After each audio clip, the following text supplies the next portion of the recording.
The morning sun spilled over Santa Clara, painting the streets in a soft orange glow that bounced off the roofs and the cracked sidewalks. It was the kind of summer morning that smelled of cut grass and warm asphalt, the kind that promised nothing more than bicycles, laughter, and lemonade. For Liam James, 11 years old, it was just another day. But sometimes ordinary mornings are the ones that leave the deepest scars. Liam was small for his age, with soft brown hair that always seemed to fall into his eyes even after he pushed it aside a dozen times. His mother, Claire, called him her little dreamer, and in truth, he was.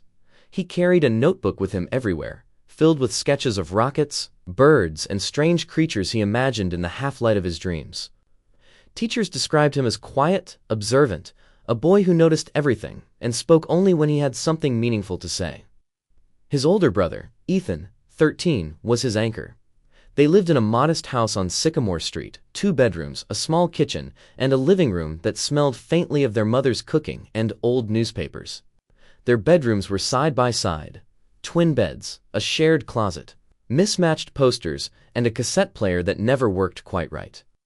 The 2 brothers walked to school together every morning, racing along the sidewalks, arguing over who had the better baseball card or whose sneakers were faster. Liam would always lose, laughing, his small hands swinging at his sides, while Ethan's longer strides pulled him ahead. That morning, the sun glinted off the dewy grass, and Liam tightened the straps of his oversized backpack. His notebook peeked from the top, edges frayed from being opened and closed hundreds of times. Claire kissed them both goodbye at the door, fussing over Liam's collar and straightening Ethan's hair. "Don't forget to wait for each other," she said. "Stick together." "I will, Mom," Ethan replied, already jogging ahead. "I know you will," she said, a little too quickly, as if she feared she didn't. For Liam, school was usually tolerable. He had a small group of friends, though most of his peers didn't quite understand him. He preferred drawing to sports, quiet afternoons to recess games, and books to television. But that year, something had changed. The kids in his grade were older, louder, and more impatient. They didn't see him as the gentle, quiet boy his teachers did. They saw him as a target. By lunch, it had started, a small shove here, a whispered insult there. Liam tried to ignore it, drawing quietly at the edge of the playground while the other boys played tag and football. But small insults build into bigger ones. That day, a boy named Marcus had grabbed Liam's notebook during lunch, rifled through the pages, and laughed at the sketches. He crumpled a page and threw it into a muddy puddle. Liam froze, his small hands gripping his pencil so tightly it snapped. Ethan saw it happen from across the yard. He sprinted over, his anger flaring. "Hey, give it back!" Marcus laughed harder. "Or what, you'll cry too?" Liam didn't move. He felt a hot wave of shame and anger. It wasn't just humiliation, it was the sudden bitter realization that he couldn't rely on anyone to protect him, not even the people around him, not even his brother.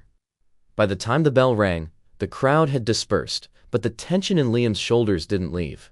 He slung his ruined notebook into his backpack, glaring at the torn pages, wishing for something, anything, to make the pain stop. Ethan caught up with him at the bike racks. "You okay?" he asked, trying to hide his own frustration. Liam didn't answer immediately. He shook his head, eyes darting toward the street. "I'll walk home alone," he said finally, voice quiet but firm. Ethan frowned. "Don't be stupid, Liam. We always go together." "I don't want to wait today," Liam snapped. "I can't. Just let me go." And with that, he walked down Sycamore Street, backpack swinging, small fists clenched. Ethan ran after him for a few steps, then stopped, watching his little brother disappear around the corner. Something in his chest tightened. He didn't know it yet, but that was the last time he would see Liam walking home. Back at home, Claire and Robert James set the table for dinner, unaware of what was unfolding. They had no idea that Liam wouldn't return in time for mashed potatoes and green beans. It wasn't until 6 o'clock, when the sun dipped behind the rooftops and the street remained empty, that worry began to creep in. By 7, Claire called the park, the usual shortcut Liam sometimes took, hoping he'd stop there to play. Nothing. She called neighbors. She called friends. No one had seen him. Robert got into his car and drove the streets near the school and the park, shouting Liam's name. Each corner he turned, each street he scanned, offered no sign. The shadows lengthened, and the quiet of the evening pressed down on him like a weight. By 9, the police were called. Detective Alan Reeves arrived that night. He was a tall man, in his late 30s, with graying hair at the temples and eyes that seemed to absorb everything around him. He had seen missing children before. Some returned safely, others did not. But there was something about the trembling voice of Claire James over the phone that made him pause. She didn't sound frantic yet. She sounded hollow, like someone who had already been through grief without knowing it. He stepped into the James home and immediately noticed the details. 2 untouched dinner plates, a glass of milk sweating on the counter, the faint hum of a ceiling fan moving the curtains. Claire sat on the couch clutching Liam's denim jacket. Ethan sat beside her, silent, staring at the floor. "What happened?" Reeves said softly. Ethan spoke first, recounting the events at school. "We always walk home together. But today, he was mad. The kids messed with his drawings. I told him to wait, he didn't." Claire's hands clenched. "Ethan, you should have made him wait," she said sharply, her voice cracking. "Maybe if you'd kept him with you, maybe he wouldn't have gone alone." Ethan flinched. He had always tried to protect Liam, the blame, even indirect, twisted in his chest like a knife. I told him," he murmured. Robert shook his head, voice low, almost guilty. "It's not your fault, son. You were doing the right thing. But guilt doesn't listen to reason." Ethan carried it like a stone in his chest for days, each phone call, each search, each silent night at home adding weight. Detective Reeves knelt slightly, meeting Ethan's eyes. "Listen to me, Ethan. This isn't your fault. You did what anyone would do. Liam's choices weren't yours to control." Ethan didn't answer, just nodded slowly. He wanted to believe it. He needed to believe it. The search engulfed the community. Flyers went up on every pole, store, and telephone line. Volunteers combed neighborhoods and fields. Parents held their children closer. But no one saw Liam. Then came the first real lead. A crossing guard had noticed a light blue pickup truck idling near the school that afternoon, engine running, driver watching the children. There was no license plate. The vehicle had vanished before officers could arrive. Detective Reeves followed every thread. He retraced Liam's steps, spoke to classmates, neighbors, and strangers, tracing any pattern that might reveal the boy's path. Each day, he carried the images of Liam in his mind. Small hands, bright brown eyes, the worn edges of his notebook. Weeks passed. No sign of Liam. Ethan's guilt remained, but slowly, through Reeves's gentle reassurance, he started to understand something essential. Liam's spirit, his laughter, his little quirks, they weren't gone. They lived in their memories, in the sketches in his notebook, in every small object he left behind. Claire eventually said it aloud, softly, one night while clutching Ethan's hand. "He's still with us, in here," she whispered, pressing her palm over her chest. "And in here." She touched Ethan's chest. "Liam lives with us, always. We carry him." Ethan felt something shift in him, a small, flickering light of hope that even though Liam was missing, he wasn't truly gone, at least not from their hearts. The town of Santa Clara woke to a new kind of silence. Mornings no longer carried the laughter of children racing down the sidewalks, or the rhythmic slap of sneakers on asphalt. Instead, an uneasy quiet hovered over the streets. The kind of quiet that presses against your chest and makes every distant sound sharper, every passing car louder, every neighbor's glance weighted. Liam James had vanished, and nothing could erase the tension that clung to the town like fog. Detective Alan Reeves arrived at the James home before sunrise the following day. The sky was pale and heavy with clouds, the kind that promised rain but delivered nothing. He walked up the driveway, noting the footprints in the grass, the small scuffs on the front porch where Liam might have paused, distracted by a stray cat or a butterfly. He entered quietly. Claire was sitting on the couch, a blanket wrapped around her shoulders, eyes red and puffy. Ethan sat beside her, knees drawn to his chest, staring at the floorboards as if he could will his brother back into the room. "Detective Reeves," Claire said, voice trembling.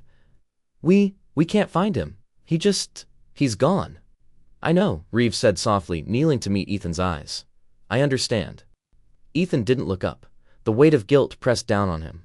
I should have made him wait," he whispered. "I told him to walk alone. I told him to go. It's my fault." Reeves put a hand on his shoulder. "Ethan, it's not your fault. You can't control other people's choices, or what happens to them after that. You did what you could." But Ethan's shoulders sagged. The words rang hollow. He wanted to believe them, but every empty street, every unclaimed backpack, every missed call reminded him that he hadn't been enough. The first organized searches began that morning. Volunteers gathered in the park where Liam often stopped to play, in the alleys behind the school, along the creek that curved through the edge of town. Police officers and cadets moved in a methodical line, flashlights cutting swaths of illumination through the tall grass and early morning mist. Drones weren't part of the toolkit yet, and every step depended on human eyes and intuition. Reeves coordinated the search with precision, but inside he felt that familiar tightening of the chest that always came with missing child cases. Liam was a quiet boy, cautious, intelligent. He wouldn't wander far unless someone had taken him. And the thought of a stranger preying on a child brought a cold, suffocating dread. He spoke to neighbors, noting their routines, their observations, their late-night comings and goings. Many had seen nothing unusual. One elderly man remembered a strange van parked near the school for a few minutes the afternoon Liam vanished. Another woman recalled a man asking questions about the playground hours prior. These threads were thin, almost invisible, but they offered something to follow. At home, the James family's lives unraveled in parallel.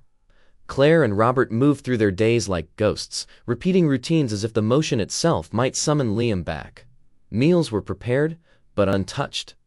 Claire would leave the kitchen, only to find herself staring at the empty bedroom door where Liam's little collection of sketches and books sat untouched on the desk. Robert kept busy with repairs around the house, fixing things that weren't broken, anything to avoid sitting still. And Ethan wandered the halls quietly, carrying the burden of what he thought was his failure. Each time his mother's voice rose in frustration, blaming him for letting Liam leave alone, he flinched inwardly, swallowed by a mixture of shame and fear. "I didn't mean for this," he whispered to himself at night, lying in the dark, the ceiling above him casting shadows like the playground where Marcus had laughed at his brother. It wasn't until weeks later, in quiet moments, that Claire finally acknowledged her misplaced anger. "It wasn't your fault, Ethan," she said softly one evening, placing her hand on his shoulder. "We were scared. We wanted someone to blame, but it wasn't you. Liam, he's still with us, in our hearts. Always." Ethan let out a shuddering breath. The weight on his chest lifted just a little, enough to let him believe that while he hadn't been able to protect Liam physically, he could still carry him with love, memory, and hope. The investigation continued, methodical and tense. Reeves organized search parties, coordinated with neighboring towns, and consulted child abduction experts. He interviewed Liam's classmates, piecing together the events of that fateful day. The bullying incident, previously dismissed as minor, gained significance. Liam's reaction, walking away alone, became a crucial element in understanding his disappearance. Reeves also examined the surroundings, the school, the alleys, the creek. Each spot told a story, even if it was a silent one. A crumpled soda can behind the school hinted at recent human activity. Footprints in the creek bank suggested someone had moved through the area recently. Reeves mapped everything, overlaying locations, times, and witness reports. Patterns began to emerge, threads that, when followed, might lead to answers. Then came the first solid clue. A blue backpack, found near the tool shed behind an abandoned hardware store. The mud was crusted on the bottom, and the candy bar inside was partially eaten. Reeves recognized the initials scratched into the metal clasp immediately. L.J. Claire's hands shook as she held the backpack. "He always carried pencils," she whispered, "even when he didn't need them." The discovery shifted the case from a missing child investigation to the chilling possibility of abduction. Reeves felt a cold wave pass through him. Whoever had taken Liam had been careful, but not perfect. They had left traces, however subtle, and those traces were all he had. While the investigation ramped up, a community meeting was held in the local church. Parents, teachers, and volunteers crowded the pews, exchanging whispers and worried glances. Claire stood at the front, attempting to speak, but her voice faltered. Robert stood behind her, silent, jaw tight, hands clenched. "Please," Claire said finally, voice cracking. "If anyone knows anything at all, please come forward. We just want our son home." A hush fell over the room. The fear in every face was tangible.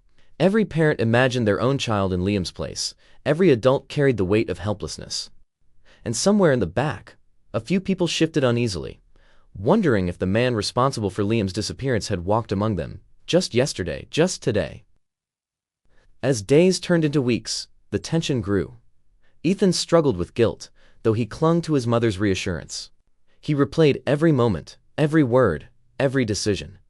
Could he have stopped Liam from leaving? Should he have pushed harder? Reeves, sensing the boy's inner turmoil, took time to speak with him, gently guiding him away from blame. "Ethan," Reeves said one evening, walking with him along the creek, "you didn't cause this. Liam made a choice, one that no child should ever have to make. But your brother, he's still with you. Every laugh, every drawing, every memory, that's him. And that's forever." Ethan nodded slowly. For the first time, he let a flicker of hope pierce the cloud of guilt. Liam might be missing, but he was alive in their hearts. Detective Reeves continued to chase leads, some dead ends, some promising. He looked into every car reported near the school, interviewed strangers seen loitering in the area, and sent photos and descriptions to surrounding communities. Yet, despite the best efforts, no one had seen Liam. And then, a shadow emerged, subtle, almost invisible at first. A man who lived alone on the outskirts of town, someone who was noticed only because he asked unusual questions at the school, watched the playground with too much intensity. Reeves filed the notes, kept the surveillance discreet. The man hadn't done anything concrete, not yet, but Reeves trusted instinct. Sometimes that quiet unease is all you get before a storm. By the third week, fatigue set in. Parents grew anxious, volunteers weary. The James family's home became a command center and a place of grief. Meals went cold, voices rose and fell. Silence filled the spaces between. Ethan spent hours in Liam's old room, touching the sketches, the pencil marks, imagining his brother at play. Claire cried quietly at night. Robert sat in the dark with a whiskey glass in hand. And Reeves drove the streets after midnight, flashlight in hand, replaying every detail, every clue, every fleeting glimpse that might point to a truth just out of reach. Reeves had learned early in his career that abductions rarely followed patterns visible to the untrained eye. It was the subtle anomalies, objects slightly out of place, a discarded item, an unusual route, that often led to resolution. In Liam's case, the seemingly random discoveries, the backpack, the pencil case, the small blanket, the torn sketches, formed a tenuous thread.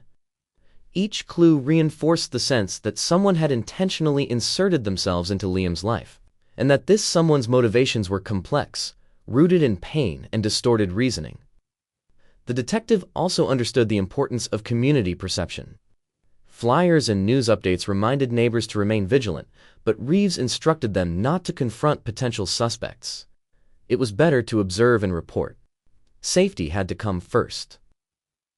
Then finally, after nearly 3 months of tension and careful observation, Reeves noticed a pattern that shifted everything. The man frequented a storage shed near the outskirts of town, often late in the afternoon. He carried boxes in and out, sometimes stopping to peek around, always careful, always watchful. Surveillance photographs captured his movements, establishing a timeline. The shed, Reeves realized, could hold the key, whether as a place where Liam had been kept, or as a location where the man's intentions could be inferred. Reeves gathered his team. They reviewed every detail, mapping each movement, cross-referencing with witness statements, and confirming locations where the man had been observed. The threads of the case, once scattered and weak, began to converge. And somewhere within those threads lay the truth of Liam's fate. At the James home, Ethan remained unaware of the detective's breakthrough. He spent the evening holding Liam's sketches, rushing the corners, imagining the boy's small hands still at work. Claire placed her hand on his shoulder. "Remember," she whispered, "he's still with us, in here, and in here," pressing over her own heart. Ethan nodded, holding on to that truth. While the case moved closer to resolution, Liam's presence remained alive in the family's hearts, a fragile, luminous thread weaving through grief, hope, and the search for justice. The days that followed the first breakthrough were a study in controlled anticipation. Detective Alan Reeves had shifted the case into high gear, coordinating surveillance on the man without alerting him. Every movement he made, every person he interacted with, was documented, time-stamped, and cross-referenced. It was a delicate dance. Too much attention could spook him, but too little risked losing the trail entirely. The man's patterns became more evident. He moved along same routes each afternoon, sometimes carrying a small bag, sometimes just wandering. Reeves noticed subtle behaviors that hinted at internal instability. Muttering under his breath, sudden pauses in mid-step, glances over his shoulder even when no one was near. There was an obsessive rhythm to him, a repetition that spoke of a mind attempting to impose order on a world that had failed him. And, Reeves feared, that rhythm had intersected with Liam's life. Back at the James home, the tension between hope and dread was palpable. Ethan continued to wrestle with guilt, haunted by the memory of Liam walking alone that fateful day. Each phone call from Detective Reeves carried a glimmer of promise, a hint that progress was being made, but also the reminder that answers might not be what they hoped. Claire and Robert tried to maintain the family's fragile balance. They spoke carefully around Ethan, balancing reassurance with honesty. "We're getting closer," Claire said one evening, tucking a strand of hair behind Ethan's ear. "Detective Reeves is doing everything he can. Liam's memory, it's alive in us, Ethan. Always." Ethan nodded silently, focusing on a small drawing of Liam's taped to his bedroom wall, a rocket soaring through a starry sky. "I just want him back," he whispered, more to himself than to anyone else. Reeves' surveillance team noticed something unusual one afternoon. The man had left his home carrying a small backpack, unusual because he normally traveled without one. He stopped at the same locations he had been observed before: the creek, the abandoned field, the edges of the playground. But this time, Reeves noted, he moved faster, more purposefully. "There's urgency in his movements," Reeves told his team quietly. "Something's changed. He's planning or he's reacting. Either way, we need to stay close." Officers followed discreetly, keeping a careful distance while documenting every step. It was a tense operation. The detective felt the weight of every minute, every decision. One misstep could mean Liam's safety, if he was still alive, would be in jeopardy. Meanwhile, small clues began to surface in unexpected places. A torn piece of clothing matching Liam's school uniform was found near a hidden path in the woods behind the man's home. It was subtle, easy to overlook, but Reeves's experience told him it was significant. The fabric suggested contact, perhaps an encounter, between the man and Liam. Inside the James home, every day stretched long. Ethan's guilt persisted, but slowly, he began to understand something important. While he could not undo the past, he could honor Liam's presence in the present. Quietly, he organized Liam's room, kept the sketches safe, and spoke to his brother as though he could hear him. "I'm looking for you, Liam," he would say softly. "I won't stop." Claire watched him, understanding that her son was shouldering a burden he did not deserve. She whispered reassurances when she could, pressing her hand to his chest. "He's here," she said, "always. In us." The man, meanwhile, displayed signs of increasing instability. He had begun leaving small, deliberate items along the paths Liam might have taken, objects that hinted at observation, control, and psychological manipulation. Reeves studied these with growing concern. The man's actions were calculated yet erratic, the hallmarks of someone both meticulous and mentally fractured. It became clear to Reeves that the investigation was approaching a critical point. The evidence suggested the man had abducted Liam, likely keeping him in a controlled environment. But his mental state meant that any confrontation could be unpredictable and dangerous. Precision, patience, and timing were paramount. Reeves also began reviewing the man's personal history. He discovered layers of loss, isolation, and trauma that had never been addressed. Family estrangement, early parental death, failed relationships, all had contributed to the fractured psyche now observing the world through obsessive and distorted lenses. He understood something crucial. The man's desire to control, to possess, even to harm, stemmed from his own unresolved pain.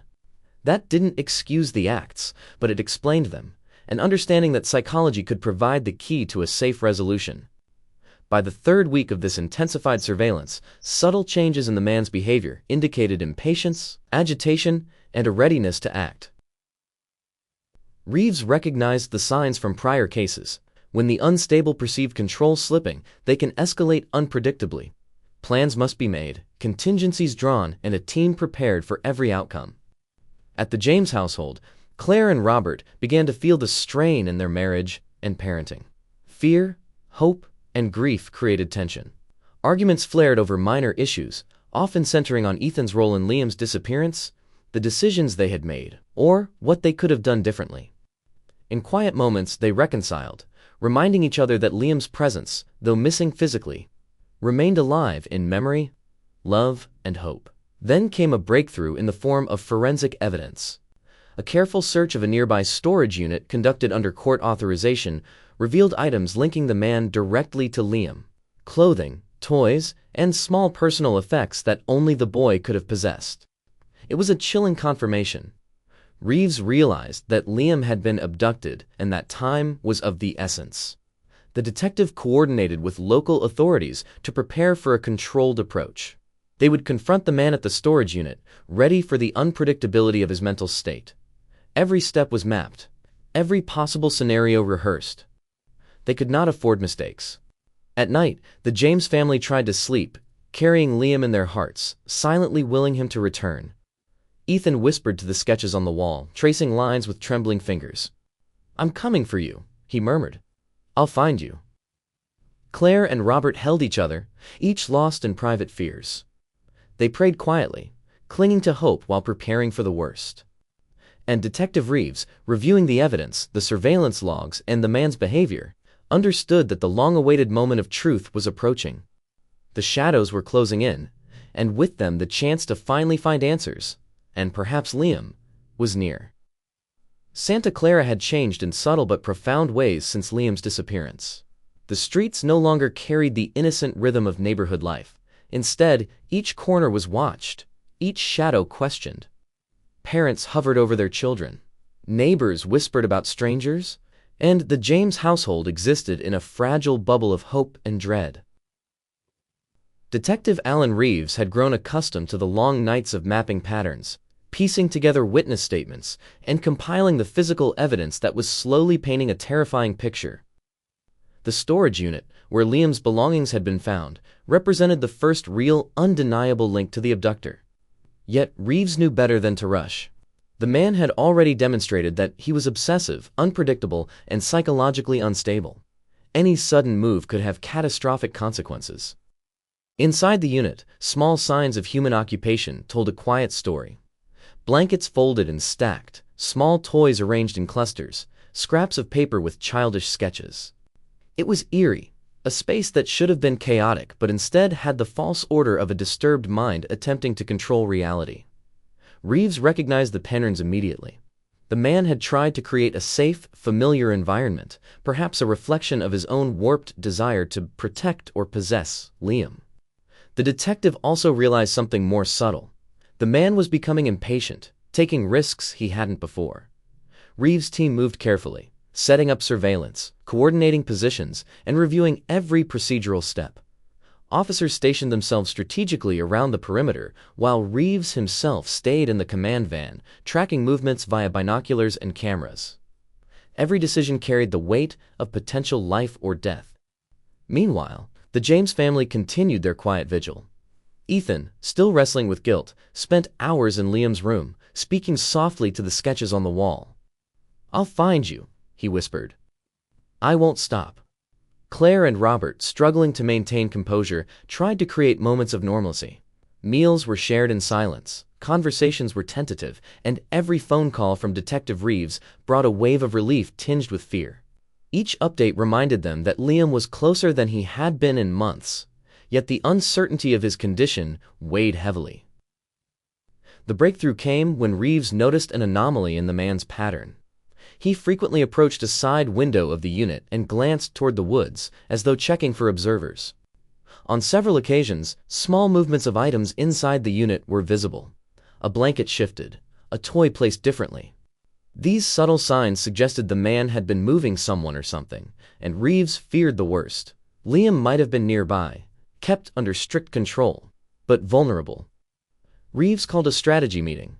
They would not storm the unit blindly. They would isolate the man, secure the perimeter, and employ negotiation if necessary. The detective reviewed the man's psychological profile with mental health consultants, emphasizing patience, calm, and containment.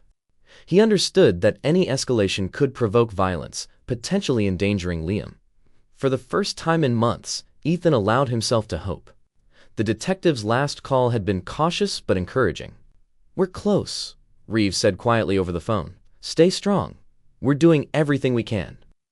Ethan nodded, holding one of Liam's sketches, the pencil lines still sharp despite weeks of handling.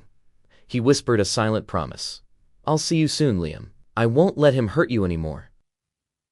Outside the storage unit, tension thickened like the early evening mist.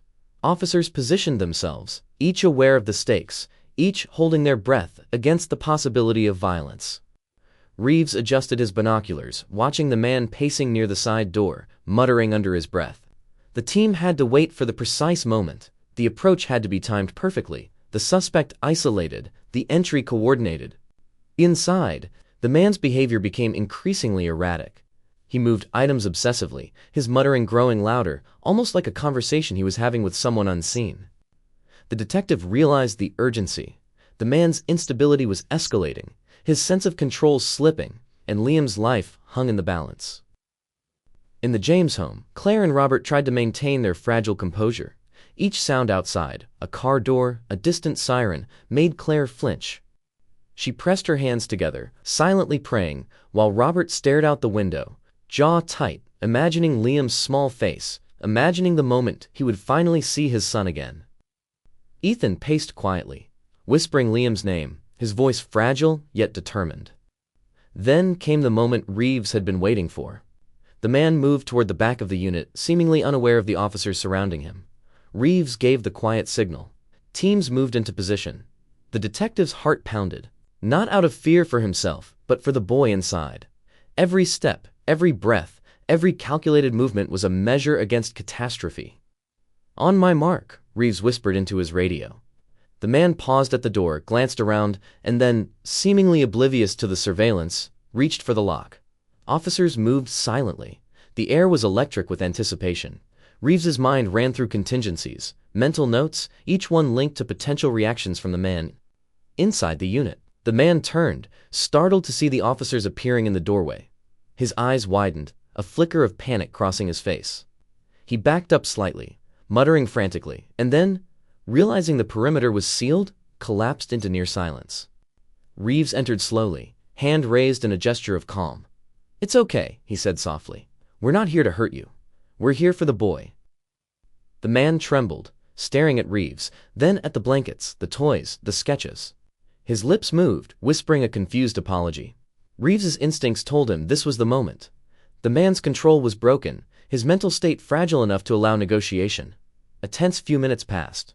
Officers secured the interior, speaking quietly to the man, establishing boundaries. Then, a small sound, a soft shuffle beneath a blanket. Reeves' heart jumped. "Liam?" he called gently. A small, frightened face peeked out.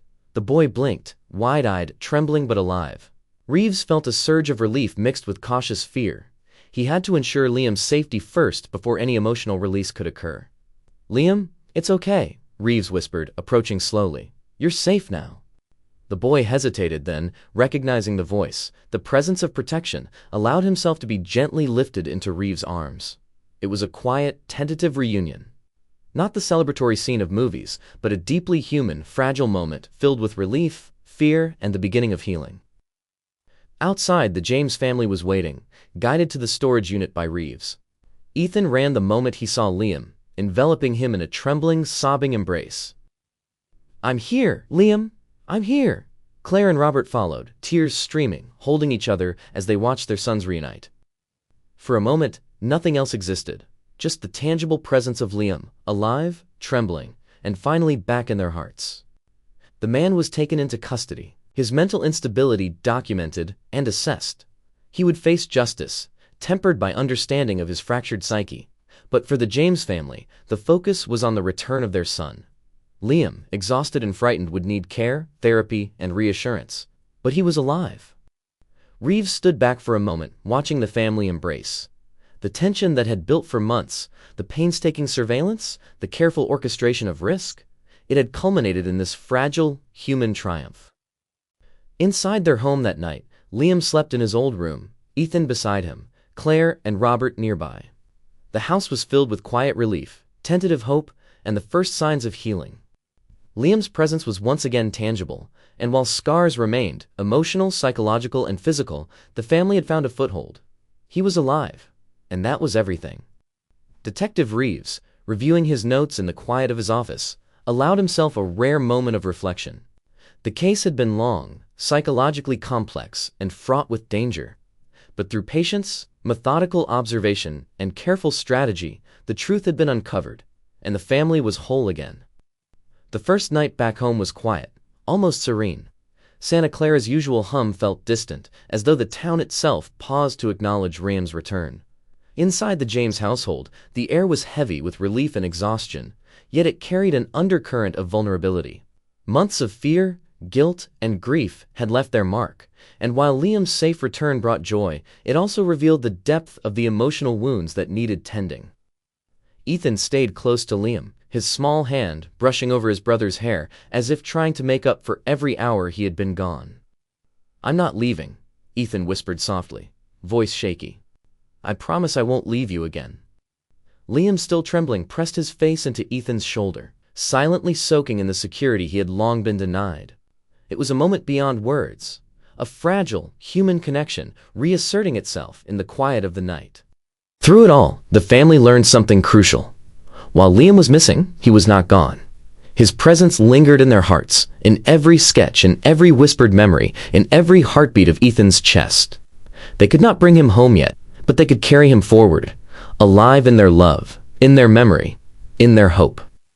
The first month after William's disappearance stretched across Santa Clara like a long, gray shadow. Days melted into nights, and nights bled into each other, each one echoing with a quiet desperation. Flyers still lined the streetlights, each corner of the town plastered with Liam's smiling face and pleading words. "Have you seen me?" Volunteers and neighbors continued their searches, but the landscape remained eerily unchanged. Parks, alleyways, and the creek all silent, hiding secrets that refused to surface. Detective Alan Reeves spent more hours at the James home than he did at his own apartment. He traced every possible lead, revisited witness statements, and listened to Ethan recount the day of the disappearance over and over. Each telling revealed a subtle shift, a new detail, a fleeting memory that might point them closer to Liam. But what always caught Reeves' attention wasn't the facts. It was the space between them, the silences, the glances, the weight in the room. It was in those spaces that truth often hid, and it was there that Reeves' instincts told him the story would be found. The James family, meanwhile, sank into a rhythm of grief and guilt. Ethan had begun to confide in his parents more openly, though each word was tentative, edged with fear. He wanted to take responsibility for his brother's safety, yet at the same time, he clung to the truth Claire had pressed into his chest. Liam was still with them, in memory and in heart. Slowly, he learned to carry both the guilt and the love without letting either crush him. But each day, without new information, was a battle against despair. One morning, Reeves received a call from a local farmer who had been surveying a neglected field on the outskirts of town. "I don't know if this helps," the man said, voice tight, "but I found something." Reeves arrived to find a small, muddy pencil case, its zipper broken, its contents spilled into the grass. Inside was a pencil sharpened to a stub, an eraser smeared with graphite, and a torn page from a notebook, sketches of imaginary creatures, stars, and birds, unmistakably Liam's. Reeves held it gingerly. He didn't want to contaminate evidence, but more than that, he didn't want to disturb the fragile pieces of Liam that remained. This discovery told him one undeniable truth. Liam had passed through this area. Someone had brought him here, or he had run. But why? And who? At the same time, the community began whispering about a man who had been seen near the school and the park in the weeks leading up to Liam's disappearance. No criminal record, no arrests, just someone quietly eccentric, isolated, who watched children with a gaze that made people uneasy. Reeves' notes marked him as a person of interest, but there was no concrete evidence tying him to Liam. Still, instinct whispered that shadows often hide truths. The police began discreet surveillance. Neighbors reported a man who often sat on his porch, sketching or muttering to himself, a cigarette burning slowly between his fingers. He never approached the children directly, never overtly interacted, but his presence felt oppressive. Some described seeing him pacing in the empty lots near the school, and one neighbor recalled hearing soft, almost whispering cries that vanished when approached. The man's home was modest, cluttered, and filled with objects suggesting both creativity and obsession. Reeves felt a familiar chill in his chest. Cases like this were often marked by patience. The criminal waited, observed, and acted when the moment felt right. The threads of the investigation were thin, but they existed. They just had to be followed carefully, methodically. Meanwhile, Ethan's guilt ebbed and flowed like a tide. He replayed the day constantly, the bullying, Liam's anger, the decision to walk alone. Even though his parents reassured him that it wasn't his fault, he couldn't shake the feeling that if he had only acted differently, his brother would still be walking beside him. At night, he returned to Liam's room, touching the drawings, brushing over the corners of the notebook, imagining the sketches still alive in Liam's hand. It was his way of holding on. Claire and Robert, too, oscillated between blame and hope. Moments of despair were punctuated by quiet remembrances of Liam. His laugh, the way he tucked his hair behind his ear, the small victories he celebrated in his sketches. They began to understand that even if Liam was physically absent, he lived in their memories, in their routines, and most importantly, in their hearts. In the weeks that followed, Reeves worked tirelessly. The pencil case led to nothing concrete, but it deepened the sense of location, establishing a possible route Liam had been taken. Witness interviews continued, each one offering tiny pieces of a puzzle that refused to form a clear picture. Some neighbors reported hearing strange noises, seeing unusual vehicles, a fleeting figure disappearing into the woods. These fragments, inconclusive individually, began to form a pattern. Reeves began to map it meticulously: the school, the park, the creek, the abandoned field, the tool shed, and the area surrounding the man's house. Lines were drawn, patterns emerged, and slowly the pieces began to hint at a route, a movement, an orchestrated presence lurking in the periphery of Liam's daily life. Then came another subtle but important clue. A local delivery man recalled a light blue pickup truck parked near the school the afternoon Liam vanished. The driver had been alone, watching the children, but he had driven off before being noticed directly. Reeves had it logged: color, model, approximate license plate, the way it had been parked. It wasn't much, but in his experience, even minimal details can unravel the most carefully constructed plan. The investigation also delved into the mental state and background of potential suspects. Records of men living alone, isolated with signs of mental instability or obsession with children, were quietly examined. Reeves knew that the killer, if acting alone, was likely someone meticulous and disturbed, someone whose outward normalcy masked a fractured psyche. At the James home, tension continued to mount. Ethan began to shoulder small responsibilities, trying to make himself useful, cleaning up, helping with searches, and organizing Liam's room in ways that honored him without being intrusive. Each day was a balancing act, guilt and love intermingled in ways that left him both exhausted and resolute. Claire, seeing Ethan struggle, took him aside one evening. "You are carrying him with you, Ethan," she said softly. "You cannot bring him back, but you can honor him in the way you live. That is what Liam would want." Ethan listened, letting her words sink in. Slowly, he began to accept that while he had not protected Liam physically, he could preserve him in memory, in sketches, in stories, and in the way the family continued to live. Back in the investigation, Reeves began noticing subtle anomalies: strange markings on sidewalks, small items placed out of place, a discarded glove found in the park. On their own, they seemed meaningless, but collectively, they suggested the presence of someone deliberately inserting themselves into the environment, observing, testing, controlling. It was methodical, calculated. The case that had begun as a simple missing child search was slowly revealing itself to be something far more deliberate and sinister. Reeves documented every movement, mapping times and places, compiling witness reports, and consulting experts on abduction patterns. Every detail mattered, even the ones that seemed inconsequential. And all the while, the community watched, their hearts heavy. Their minds were playing every interaction they'd had with Liam, every smile, every glance. Parents tightened their grip on their children, teachers watched their students more closely, and the James family remained suspended between hope and despair, carrying Liam in their hearts, as Reeves meticulously pieced together the shadows that had taken him. Somewhere in Santa Clara, the man watched too. Alone, obsessive, mentally fractured. He was aware of the searches, the flyers, the police presence.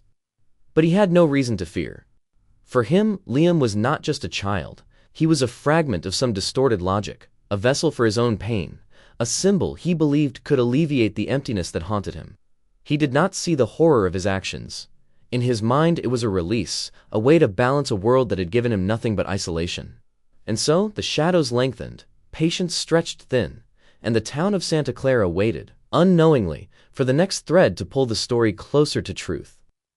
The month stretched into 2, and the quiet desperation that had settled over Santa Clara seemed to deepen with each passing day. Morning routines were now laced with fear. Children hesitated at crosswalks, parents lingered longer in doorways, and every stranger drew a cautious glance. For the James family, every creak of the house, every knock at the door, sent a surge of hope, quickly tempered by dread. Detective Alan Reeves had spent hours cross-referencing every piece of information they'd gathered: the backpack, the torn sketches, the reports of a man watching the playground, the light blue pickup. He mapped the movements, noticing subtle patterns: streets and alleys Liam had passed, unusual loitering near the school, discarded items found days apart, but along similar routes. Slowly, a network of clues began to form. It was tenuous, almost invisible, but in Reeves' experience, tenuous threads often led to the truth. One morning, a breakthrough arrived unexpectedly.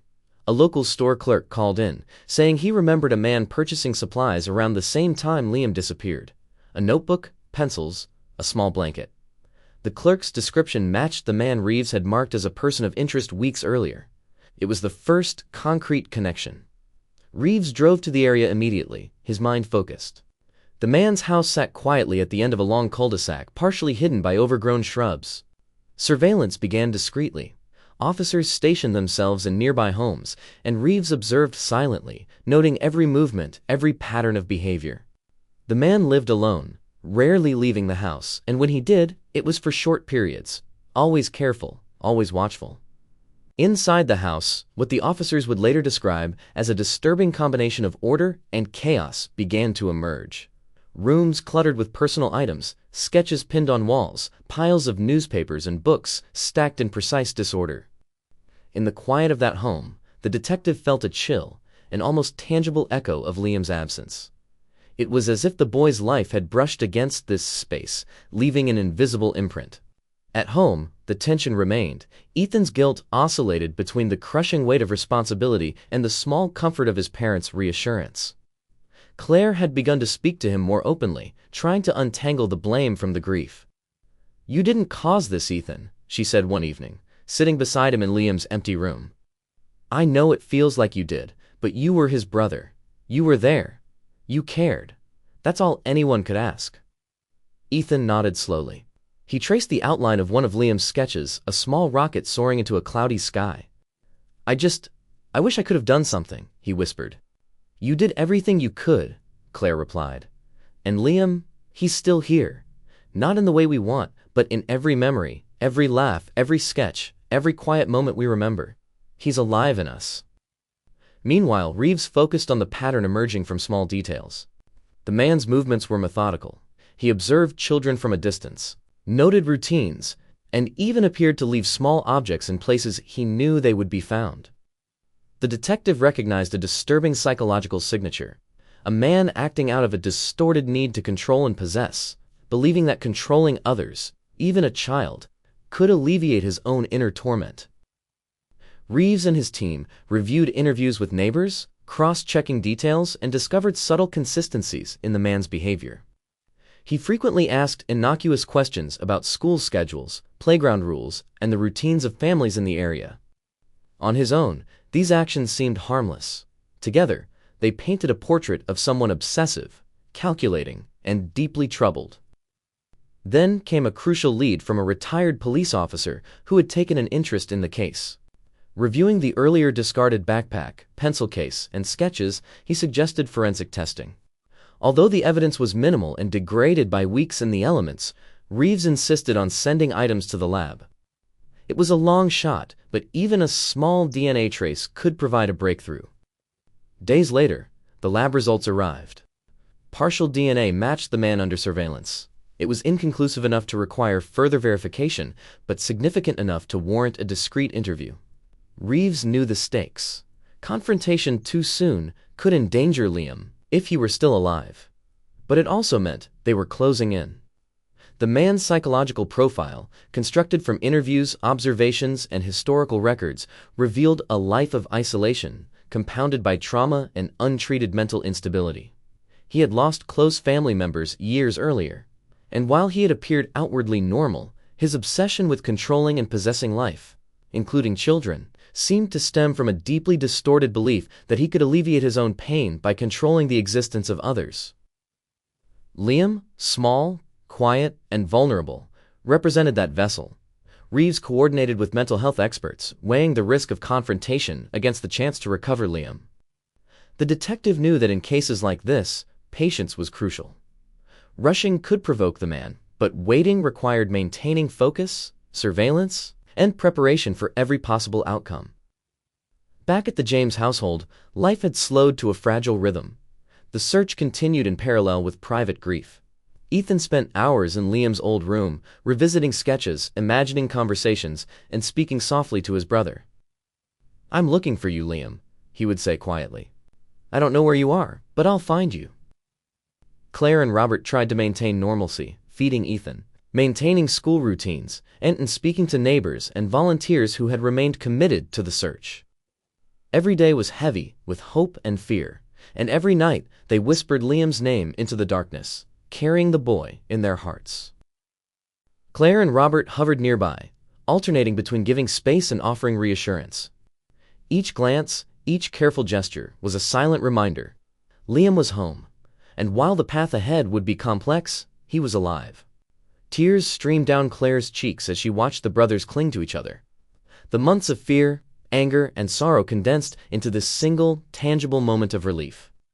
The following days were filled with careful routines designed to restore a sense of normalcy.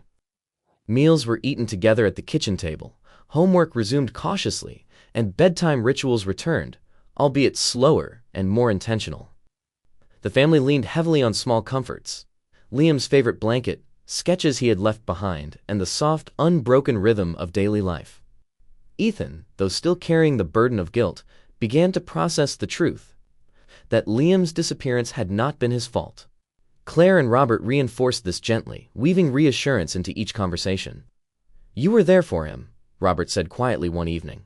"That matters more than you know. You didn't cause this. None of this was your fault." Ethan listened, tracing Liam's small drawings on the bedroom wall. Slowly, he let the words sink in, allowing a fragment of the blame to lift from his shoulders. He began to speak to Liam openly, not in whispers, but in honest conversation. "We're together again," he said softly. "We'll make it through this, I promise." Detective Reeves continued to oversee the case, ensuring the man was processed through the legal system, and that Liam's safety remained a priority. He spent hours documenting the investigation, compiling evidence, and consulting with mental health professionals to address the psychological impact of the abduction on Liam. The detective understood that while physical rescue was complete, the emotional and psychological journey had only just begun. Reeves also worked with the family to establish boundaries, helping them navigate the complex interplay of recovery, therapy, and law enforcement involvement. Each conversation was careful, measured, and empathetic, aimed at restoring a sense of control and security to the James household. Community support poured in, quietly at first, then more visibly. Neighbors brought meals, small gifts for Liam, and cards expressing relief and solidarity. The town that had waited in anxious suspense for months now breathed collectively, sharing in the relief that the boy was safe. Yet even in this moment of collective joy, there was an understanding that scars, emotional, psychological, and communal, would not vanish overnight. Liam's recovery was slow, measured, and meticulous. Therapists worked with him to rebuild trust, to articulate fear, and to express emotions long suppressed. At first, he spoke in fragmented sentences, small words whispered into soft ears. Over time, he began to articulate experiences, drawing pictures, speaking of the months he spent in isolation and the emotions that had overwhelmed him. Each story, each drawing, was a step toward reclaiming his voice. Ethan remained a constant presence, offering protection, companionship, and patience. In these moments, the siblings re-established a bond fractured by absence and fear. Liam began to smile again, small smiles at first, hesitant but real. And slowly, the family began to imagine a future no longer dominated by dread. Claire and Robert, too, had their own journey of healing. Months of tension, grief, and fear had created cracks in their relationship, yet Liam's return provided a catalyst for reconciliation. They sought counseling together, exploring how the trauma had reshaped their family dynamics, and learning to communicate without the shadow of blame. Nights were spent revisiting memories of Liam's childhood, sharing stories that rekindled love, and weaving the past into a narrative that allowed for hope and forward movement. Outside the family, the investigation continued in parallel with legal proceedings. Reeves worked with prosecutors to ensure the man's mental instability was taken into account, while also maintaining accountability for the harm he had caused. The case became a delicate balance between justice and understanding, a legal reflection of the emotional complexities the James family faced daily. Meanwhile, the town watched the process unfold, the community's collective relief tempered by the lingering awareness that the ordeal had left an indelible mark on everyone involved. For parents, neighbors, and children, life had shifted imperceptibly, reshaped by months of fear, and the realization that danger could be close, silent, and unpredictable. In private moments, Claire would sometimes find Ethan and Liam together in Liam's room, drawing, talking quietly, or simply sitting in silence. She would watch them, tears threatening but held back, understanding that their bond was both a source of healing and a living testament to survival. "He's still with us," she whispered softly, pressing a hand to her chest. "Always in our hearts." For Ethan, the realization that Liam's presence transcended physical absence became a guiding truth. The younger boy's return was not just a moment of rescue, it was the restoration of a connection, a promise that love, memory, and family could withstand even the most harrowing experiences. Detective Reeves reflected on the case in his office, reviewing notes, surveillance photos, and psychological assessments. He understood that while the immediate crisis had ended, the long-term implications for the family, for the community, and for Liam himself would unfold gradually. His work was both procedural and deeply human, a blend of law enforcement, empathy, and the quiet satisfaction of seeing a fractured family begin to heal. The investigation had revealed the complexity of human behavior, how trauma, obsession, and isolation could twist intent into dangerous forms. It had also revealed the resilience of love, the power of hope, and the unbreakable bond of family. As the sun set over Santa Clara, the James household settled into a new rhythm. Laughter began to return, tentative but real. Meals were shared with conversation and smiles. Evenings were marked by quiet reflection, with Liam drawing or reading beside Ethan, Claire, and Robert. The house, once heavy with fear and absence, began to feel alive again, a space of safety, connection, and love. And while scars remained, both visible and invisible, the family had discovered a profound truth. Liam, though taken for a time, had never truly left. He lived in memory, in sketches, in laughter, and in the quiet, enduring presence of love that surrounded him. The shadows of the past had begun to lift, and in their place grew the fragile, luminous threads of hope, healing, and renewed family bonds. The courtroom in Santa Clara was quiet, the kind of quiet that feels heavy with history, expectation, and unspoken tension. Months had passed since Liam's return, but the process of accountability was only just beginning. Detective Alan Reeves, sitting near the prosecutor's table, reviewed the case notes one final time. Every detail mattered: the surveillance logs, the forensic evidence, the psychological evaluations. Each piece a thread in a story of survival, obsession, and ultimately, justice. Inside the courtroom, the man who had abducted Liam sat, silent and withdrawn, his mental instability well documented. The legal process had recognized his psychological state, yet it also demanded accountability. Reeves understood the delicate balance. Justice had to honor both the suffering caused and the complexities of the mind that inflicted it. The James family entered together, cautious but determined. Ethan held Liam's hand tightly, a subtle reassurance for both of them. Claire and Robert walked side by side, their faces reflecting a mixture of relief, fatigue, and an unspoken promise to protect what had almost been lost. The months of therapy, recovery, and family work had prepared them for this day, not just as a legal proceeding, but as a marker of emotional closure. As the trial began, testimony unfolded with measured gravity. Reeves described the investigation in detail. The initial reports, the surveillance, the breakthrough in the storage unit, and the methodical approach that had ensured Liam's safe recovery. Each fact was presented carefully, emphasizing the gravity of the abduction while underscoring the precision of law enforcement's response. Witnesses recounted the months of uncertainty. Neighbors spoke of the anxious weeks, the sightings, the small signs that hinted at the boy's presence, and the community's collective fear. Each testimony carried an emotional weight, a reminder that while Liam's experience was central, the ripple effects of the crime had touched the lives of many. Psychological experts testified about the man's mental state, explaining how unresolved trauma, isolation, and obsessive tendencies had shaped his behavior. Reeves listened quietly, understanding that these explanations offered context, but did not excuse the actions taken against a vulnerable child. The courtroom absorbed the balance of accountability and understanding with solemn attention.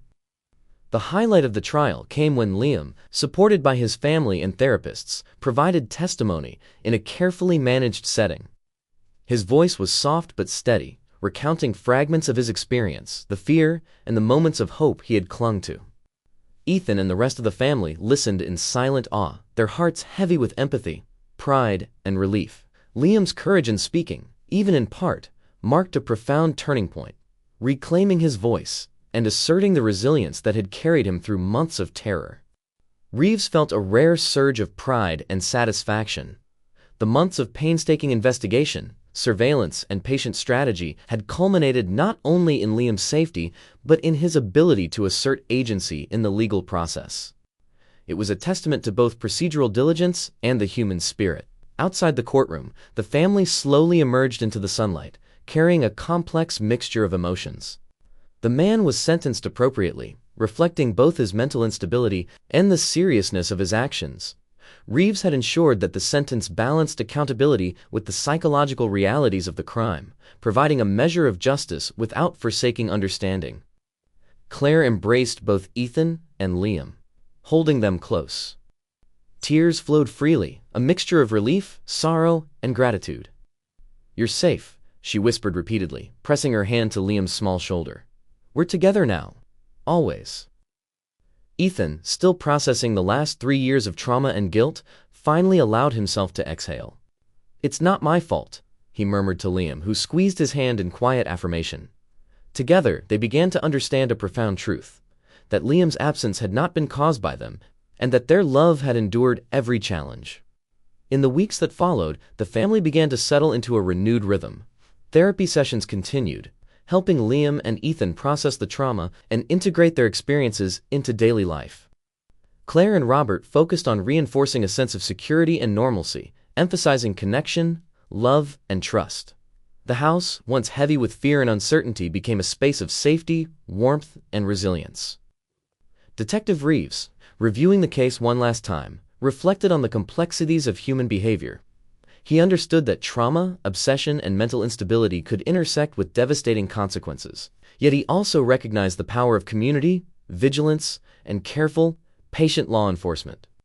The case had tested his skills, his patience, and his understanding of human psychology, leaving him both humbled and gratified.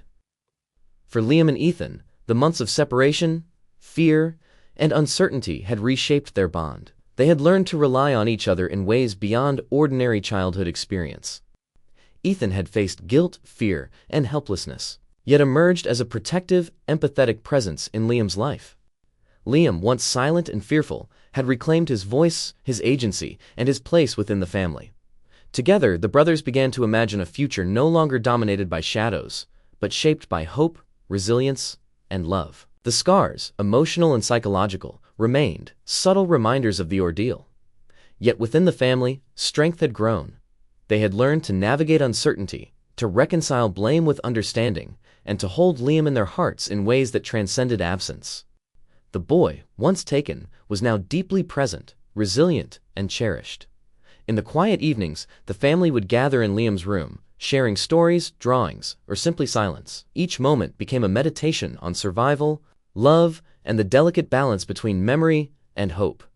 For Ethan, the recognition that he had not caused his brother's suffering was liberating. For Liam, the reclaiming of his voice and agency was transformative. For Claire and Robert, witnessing their children's resilience reaffirmed the enduring power of family bonds.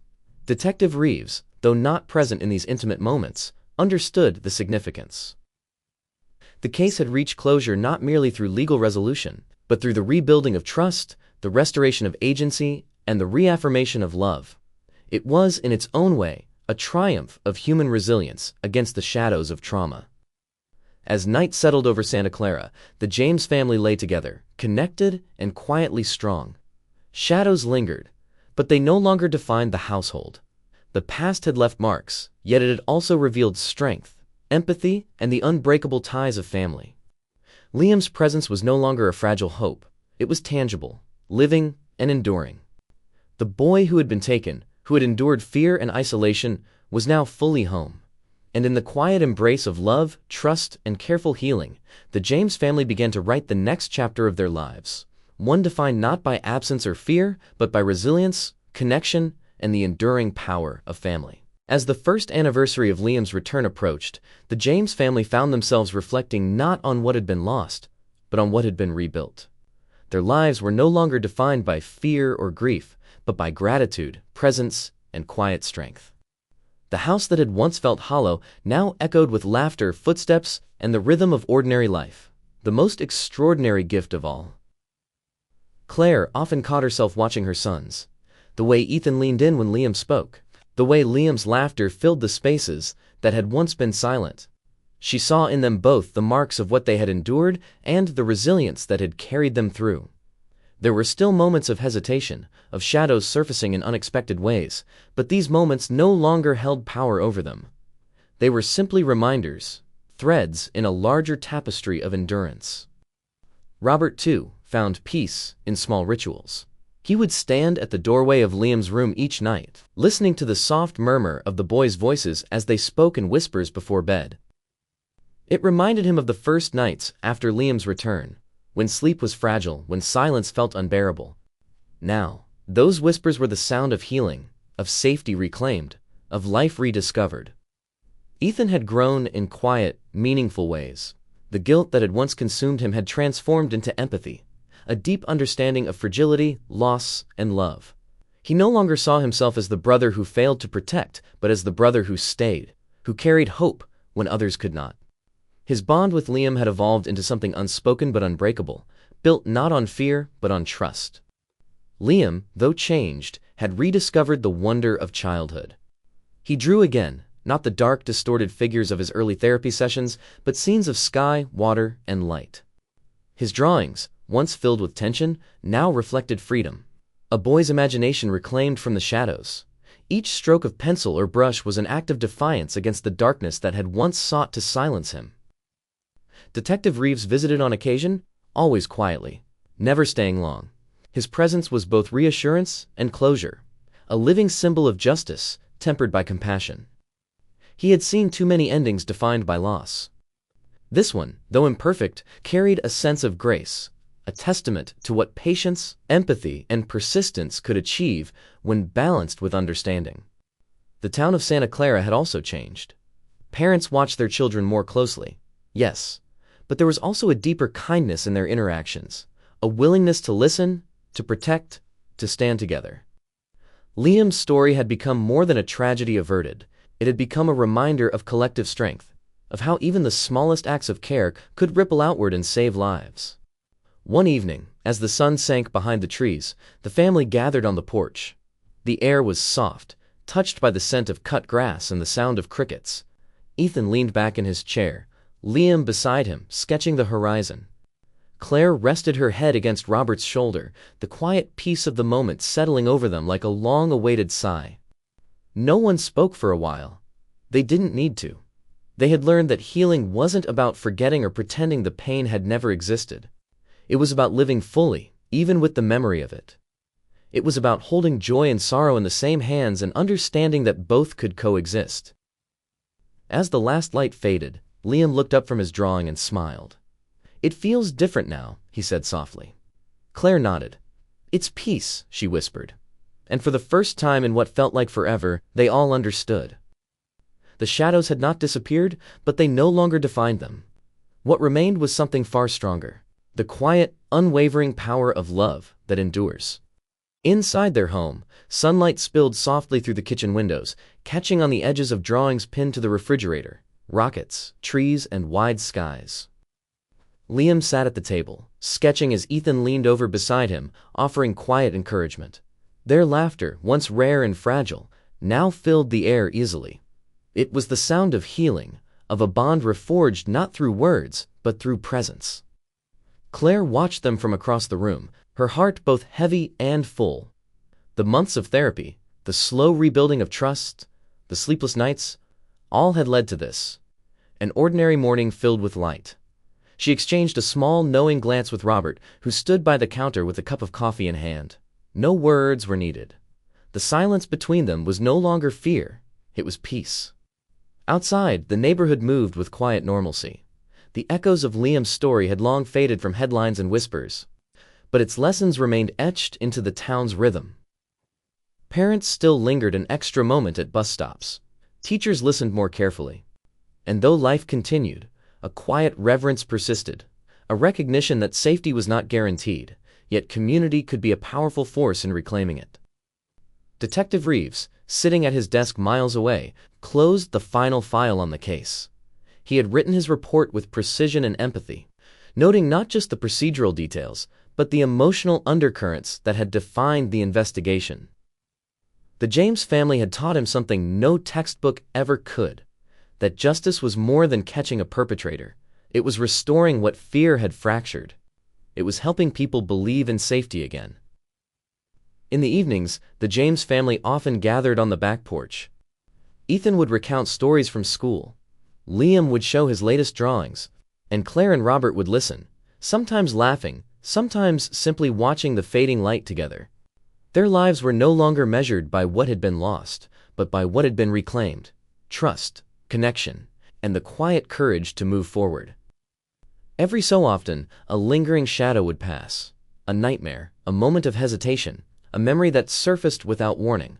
But these moments were met not with silence, but with compassion. The family had learned that healing was not forgetting, it was remembering with gentleness. As the sun set once again over Santa Clara, the James home glowed softly, not with the brightness of denial, but with the steady warmth of truth, endurance, and love. They had faced the unimaginable, endured the unthinkable, and emerged not untouched, but unbroken.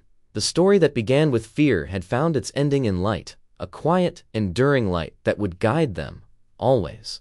Through whatever came next, Liam's journey had come full circle, from the silence of fear to the quiet strength of healing. His laughter, once uncertain, now filled the rooms of the James home with life and light. The family, bound by love and tempered by hardship, had rediscovered what it meant to live without the constant weight of dread. Mornings carried a rhythm of peace, the sound of spoons against cereal bowls, Claire humming softly as she moved about the kitchen, Robert reading the newspaper while keeping a watchful, gentle eye on his children. Ethan and Liam exchanged playful jabs, their bond solidified by shared experience rather than obligation.